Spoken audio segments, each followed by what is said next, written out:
Assalamualaikum Iya, warahmatullahi wabarakatuh. Di sini kami akan mempresentasikan hasil kerja kelompok kami yang berjudul Evaluasi Tata Kelola Teknologi Informasi menggunakan Framework COVID 2019 pada Diskominfo Standi Kota Bekasi. Sebelumnya, perkenalkan anggota kelompok kami. Silakan. saya Amanatul Mukarromah dengan NIM akhir 010. Saya Nurlailia Ilhami dengan NIM akhir 150. Saya sendiri Edi Putra dengan NIM 24011.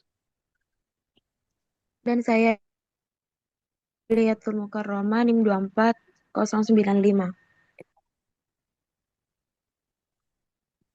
Oke, baik. Di sini ada beberapa poin yang akan dibahas.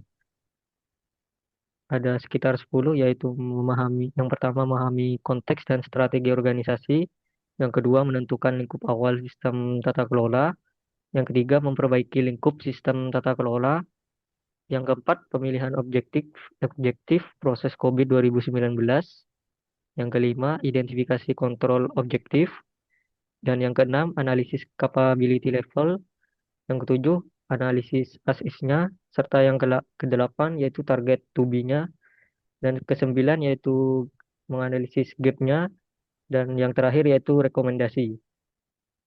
Baik, selanjutnya akan dijelaskan oleh teman saya.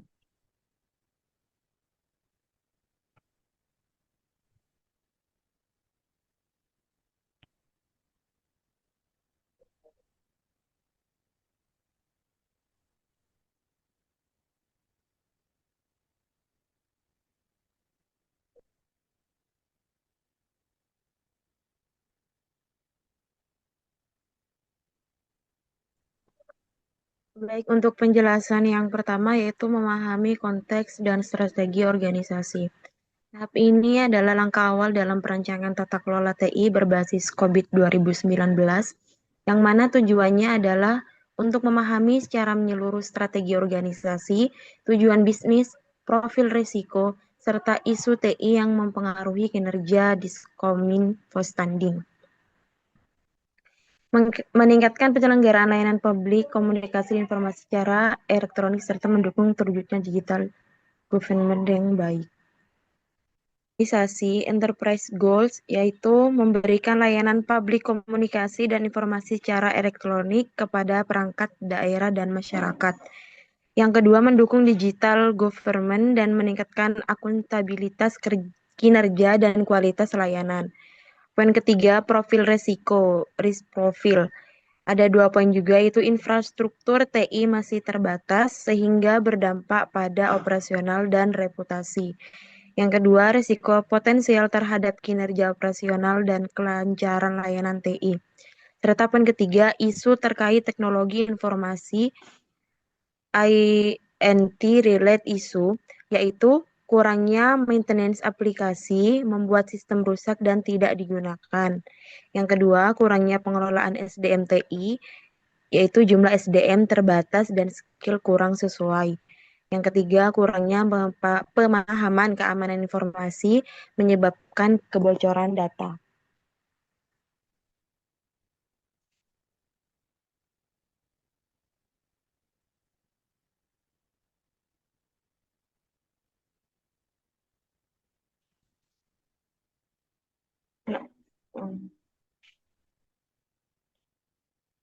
Selanjutnya, desain faktor. Tahapan desain faktor toolkit digunakan untuk menentukan proses COVID 2019 yang paling penting bagi organisasi dengan menilai 11 faktor seperti strategi, resiko, regulasi, peran TI, dan kondisi operasional Diskominfo Standing.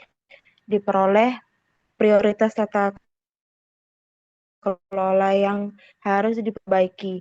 Berikut sebagai contoh dari desain faktor COVID 2019. Yaitu yang pertama, pada desain faktor 01 Enterprise Strategi, berkaitan dengan strategi organisasi. Berdasarkan hasil identifikasi strategi Diskominfo Standing berada pada kategori client service atau stability dan innovation atau differentiation. Hal ini berarti bahwa organisasi memiliki fokus untuk menyediakan layanan yang stabil, responsif, dan berorientasi pada kebutuhan penggunaan, terutama masyarakat dan perangkat daerah. Yang kedua, desain faktor yang kedua itu enterprise goals, mengacu pada tujuan organisasi yang dirumuskan menggunakan perspektif Balanced Scorecard BSG berdasarkan analisis dalam PPT. Tujuan organisasi yang berkaitan dengan tata kelola TI mencakup beberapa aspek, yaitu peningkatan kualitas layanan berbasis digital, peningkatan akuntabilitas, pemenuhan regulasi pemerintah terkait layanan teknologi informasi, serta peningkatan efektivitas operasional organisasi, yang mana tujuannya ini untuk menunjukkan bahwa teknologi informasi tidak hanya berfungsi sebagai pendukung administrasi, tetapi merupakan unsur strategi yang berkontribusi terhadap transparansi, efisiensi, dan peningkatan tata kelola pemerintah yang lebih modern. Selanjutnya,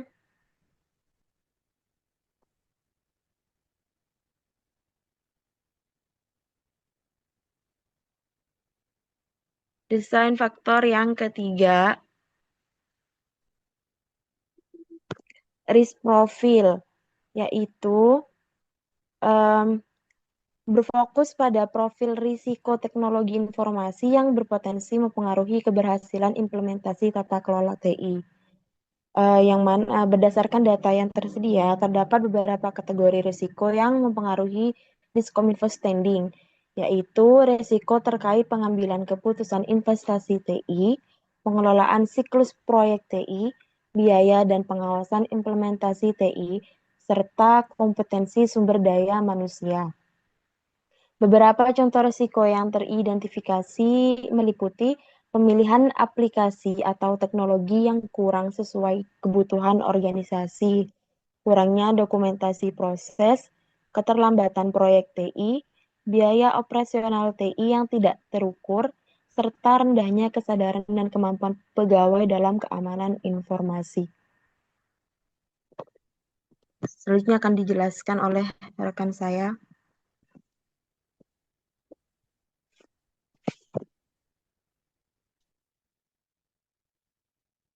Untuk selanjutnya itu tentang memperbaiki ruang lingkup sistem tata kelola atau desain faktor output. Tahap ini memperbaiki lingkup sistem tata kelola dilakukan sebagai langkah lanjutan setelah proses identifikasi dan analisis faktor desain dalam framework COVID 2019. Diskominfo Kota Bekasi diperoleh 7 faktor desain yang memiliki pengaruh signifikan terhadap penentuan prioritas tata kelola TI. Desain faktor tersebut yaitu ada 1. DF5 Threat Landscape. Faktor ini berkaitan dengan tingkat ancaman keamanan informasi, risiko serangan cyber, malware, kebocoran data, serta isu kerentanan sistem. Lalu ada DF6 Compliance Requirement, menggambarkan kebutuhan pemenuhan regulasi dan standar pemerintah terkait pengolahan TI. Diskominfo wajib memenuhi aturan terkait SPBE, keamanan data, transparansi layanan. Lalu yang ketiga ada DF7, yaitu Role of IT. TI memiliki peran strategis sebagai penggerak utama transformasi digital daerah. Layanan digital Kota Bekasi seperti aplikasi pelayanan publik, data center, dan integrasi sistem antar perangkat daerah perlu didukung oleh tata kelola TI yang efektif. DF8, Searching Model for IT. Faktor ini berkaitan dengan pola penyediaan sumber daya TI, baik internal maupun kerjasama eksternal. Lalu ada DF9, yaitu IT Implementation Method.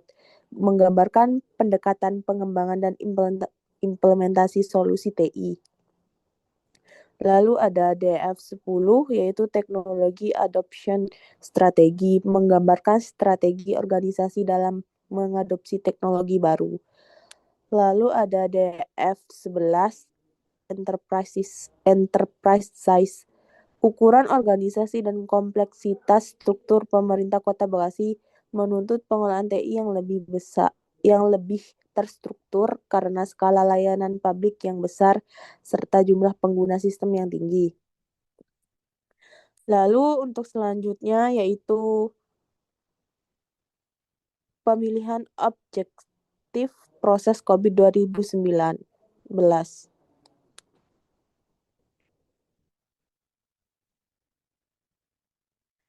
Untuk analisis terhadap keseluruhan 11 desain faktor COVID-19 yang meliputi strategi, tujuan bisnis, risiko TI, ancaman keamanan, kepatuhan SDM, serta kondisi teknologi diperoleh 3 objektivitas proses yang memiliki tingkat relevansi dan prioritas tertinggi.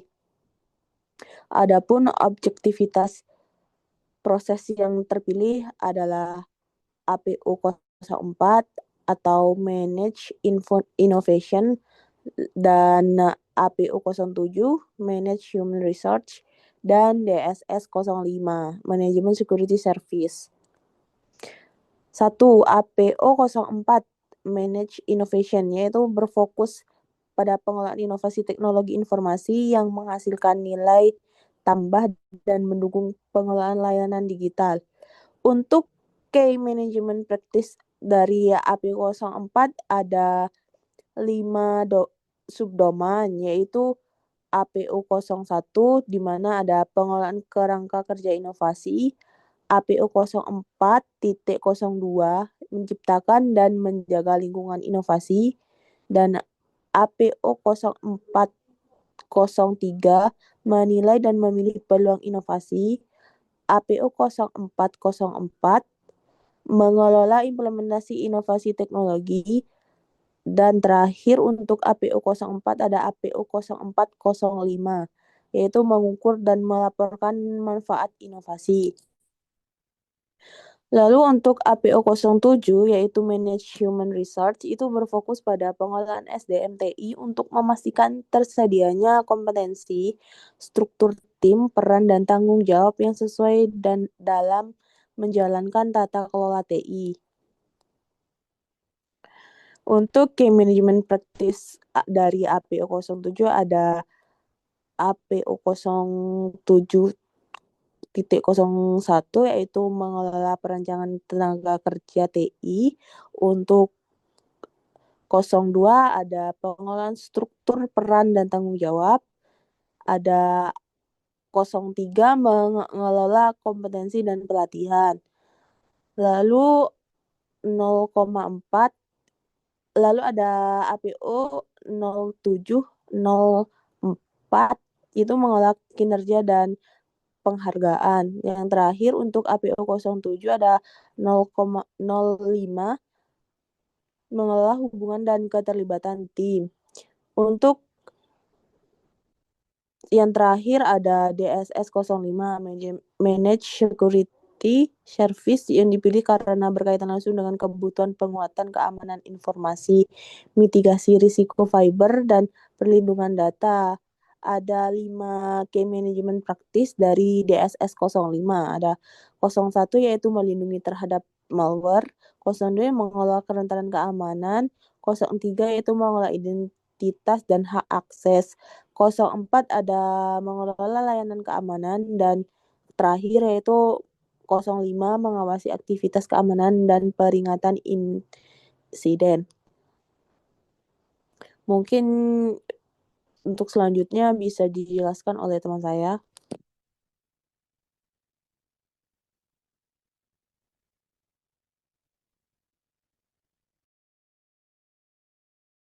Baik, untuk selanjutnya itu identifikasi kontrol objektif atau proses detail COVID-nya. Itu yang pertama ada APO 04, manage innovation, di mana memastikan organisasi mampu mengelola inovasi dengan mengenali peluang teknologi, baru menganalisis dampaknya dan menyesuaikan dengan kebutuhan organisasi. Proses ini juga menekankan pentingnya lingkungan kerja yang mendukung kreativitas serta kolaborasi antar unit agar inovasi dapat muncul dan diterapkan secara efektif. Untuk yang kedua itu ada APO 07, Manage Human Resource, di mana memastikan SDM TI memiliki kompetensi dan peran yang sesuai kebutuhan organisasi. Proses ini mencakup pengaturan tanggung jawab, peningkatan kemampuan, serta pelatihan berkelanjutan agar SDM dapat mendukung tujuan TI dan menjaga kualitas layanan organisasi. Yang terakhir itu ada DSS 05, yakni Managed Security Service, di mana berfokus pada perlindungan aset dan keamanan informasi dengan menerapkan kebijakan keamanan, kontrol akses, serta pemantauan ancaman. Proses ini memastikan insiden dapat ditangani, identitas pengguna dikelola dengan baik, dan data tetap terlindungi dari risiko keamanan cyber.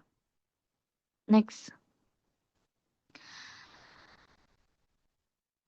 Terus di sini ada analisis capability level menurut COVID 2019, di mana pada APO 04 itu level saat ini masih level 1, atau yang sering disebut itu manage proses, di mana proses inovasi sudah berjalan dan dikelola, namun masih belum terdokumentasi secara konsisten. Evaluasi inovasi belum dilakukan secara terstruktur, sehingga peningkatan inovasi belum optimal. Yang kedua itu ada APO 07. Level saat ini itu masih level 1.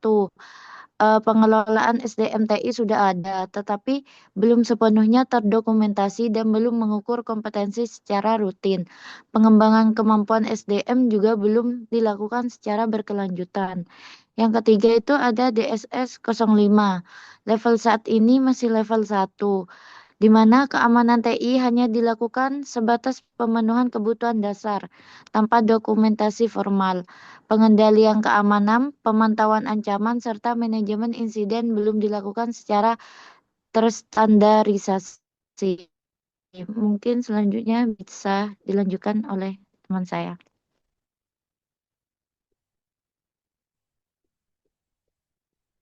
Baik, untuk yang analisis as-is, berdasarkan hasil evaluasi capability level menggunakan kuesioner serta bukti dokumen, kondisi nyata TKTI di Diskominfo di Kota Bekasi menunjukkan bahwa ketiga proses tersebut masih berada pada capability level 1. Terlihat dari hasil penilaian level 2 pada ketiga proses yang tidak mencapai nilai minimal 85%, sehingga dinyatakan belum fully achieve. Untuk ketiga proses tersebut, yang pertama yang APO 04 atau Manage Innovation, deskripsi menunjukkan bahwa inovasi sudah berjalan, tetapi belum terdokumentasi dan belum mengikuti prosedur yang baku. Tidak ada indikator keberhasilan yang membuat inovasi tidak dapat dievaluasi secara objektif. Hal ini sesuai dengan karakter level 1, yaitu proses dilakukan tetapi tidak distandarkan. Untuk yang kedua yaitu APO 07, kondisi SDM TI belum dikelola secara profesional, tidak ada pemetaan kompetensi, tidak ada evaluasi kemampuan secara periodik, dan perencanaan pelatihan juga tidak dilakukan secara sistematis. Hasil kuesioner pada skripsi menegaskan bahwa proses pengelolaan SDM masih sangat dasar. Untuk yang ketiga, yaitu DSS 05, layanan keamanan TI belum memiliki SOP formal, monitoring ancaman, pencatatan insiden, dan audit keamanan yang tidak dilakukan secara rutin. Ini menunjukkan bahwa keamanan TI masih bersifat reaktif, bukan preventif. Karena itu DSS 05 juga berada pada level 1. Untuk yang kedua yaitu target to be-nya atau yang kondisi yang diharapkan.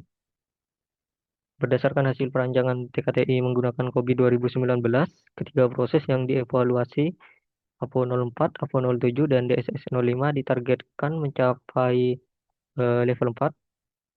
Target ini dipilih karena Diskominfo Standi sebagai instansi pemerintah wajib memberikan layanan publik yang optimal, terukur, aman, dan akuntabel. Itu yang pertama yaitu APO 04. Target tubinya yaitu terbangunnya SOP inovasi yang terdokumentasi,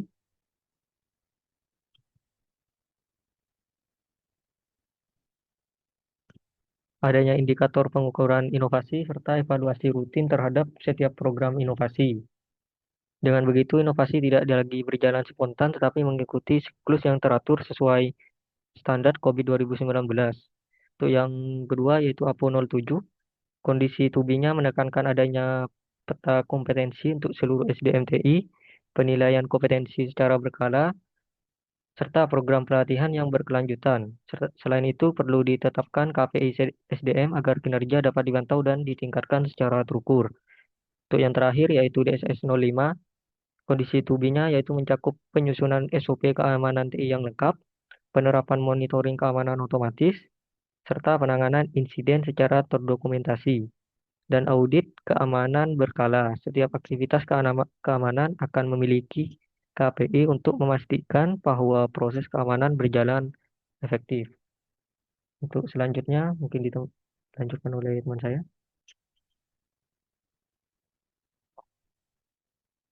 Baik, untuk gap analisisnya itu di situ ada tabel untuk capability levelnya, di mana APO 04 itu SIS-nya itu masih 1, tubinya itu 4, dan gapnya itu 3. APO 07 SIS-nya itu 1, tubinya itu 4, gapnya 3, DSS 05 1, tubinya itu 4, gapnya 3. Dari hasil gap analisis menunjukkan bahwa ketiga proses yang dievaluasi masih berada pada level 1, sedangkan target organisasi adalah level 4. Hal ini menghasilkan gap sebesar 3 level pada setiap proses. Gap tersebut menandakan bahwa tata kelola TI masih berada pada tahap awal dan memerlukan peningkatan yang signifikan agar dapat mencapai standar yang terukur dan sesuai target. Next.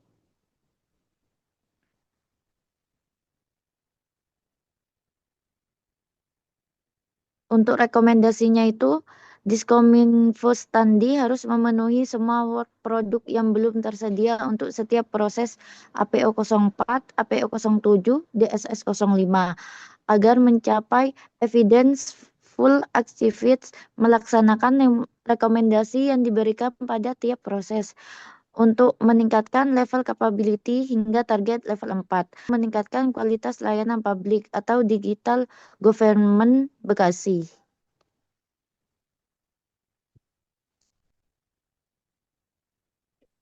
Baik, itu presentasi dari kami. Kurang lebihnya mohon maaf. Wassalamualaikum warahmatullahi wabarakatuh.